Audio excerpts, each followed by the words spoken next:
అందరికీ praise the lord. మత్తయి 6:26. ఆకాశ పక్షులను చూడుడి, అవి విత్తవు, కోయవు, కొట్లలో కూర్చుకొనవు, అయినను మీ పరలోకపు తండ్రి వాటిని పోషించుచున్నాడు. మీరు వాటికంటే బహుశ్రేష్ఠులు కారా? కరువు వచ్చింది.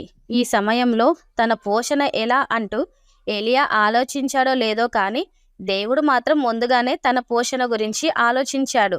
అందుకే కెరీతు వాగు దగ్గరకు వెళ్ళు, నీకు ఆహారం అందించమని కాకులకు ఆజ్ఞాపించాను అన్నాడు దేవుడు. ఆ ప్రకారమే వెళ్ళిన పిమ్మట కొద్ది రోజులకి వాగు ఎండిపోయింది. కాకులు ఇక వస్తాయో రావో, ఇప్పుడు నాకు ఆహారం ఎలా, నా ఆధారం ఏమిటి అని ఏలియా చింతించలేదు. కారణం ఏమిటంటే తను ఆధారపడింది కాకులపైన కాదు గాని మహత్తుగల తన నోటి మాటచే సమస్త జీవులకు ఆహారం అందించగల పోషకుడిపై. నీవు నమ్మిన ఆధారం, నీ ఆదాయం, నీ ఆస్తిపాస్తులు పోయాయని చింతించకు. దేవుడే నీ ఆధారం, నీ పోషకుడు అని గుర్తించి ఆయనపై ఆధారపడు. వీడియో కనుక నచ్చినట్టయితే please subscribe friends. Thank you.